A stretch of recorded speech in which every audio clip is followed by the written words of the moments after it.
అంటే దాదాపు 1.5 సంవత్సరంగా ఇక్కడ మా ఈ కొత్త రోడ్డు వేసిన చోట ఒక లీకేజ్ ఉంది. ఆ లీకేజ్ ద్వారా నీళ్లు విపరీతంగా పోతున్నాయి. ఇది కౌన్సిల్ దృష్టికి చాలా సార్లు తీసుకొచ్చాం. అంటే ఈ లీకేజ్ పూర్తి చేయండి.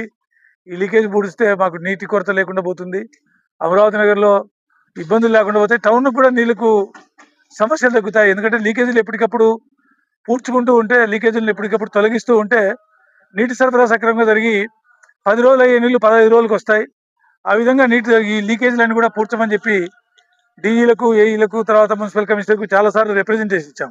అయినా ఇక్కడ ఉన్నటువంటి ఈ లీకేజ్‌ను వాళ్ళు సంవత్సరాలు గడుస్తున్నా దాన్ని పూర్తి చేయలేదు.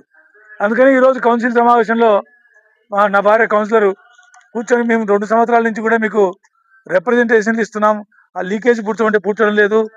నీళ్ళు వచ్చినప్పుడంతా బజారంతా మొత్తం నీళ్ళమయం అయిపోయి నడవడానికి కూడా చాలా ఇబ్బందిగా అని చెప్పి ఈరోజు కౌన్సిల్ సమావేశంలో మాట్లాడితే ఇప్పుడే స్పందించినటువంటి మున్సిపల్ చైర్పర్సన్ గారు లోకేశ్వరమ్మ గారు, డిఈ రామూర్తి గారు ఇప్పుడే వచ్చి వాటిని పరిశీలించి తప్పకుండా ఒక 4 రోజుల లోపల దీన్ని పరిష్కారం చేస్తామని చెప్పడం జరిగింది.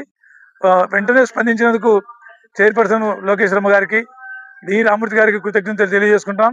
మాటలతో కాకుండా చేతులతో జరగాలని, మళ్ళీ నీళ్ళు వచ్చే లోపల ఖచ్చితంగా ఈ లీకేజ్ను పూడ్చాలని చెప్పి ఈ సందర్భంగా అధికారులను కోరుతూ ఉన్నాం. నా పేరు వెల్లాల మధుసూదన్ శర్మ, బీజేపీ నాయకుడు.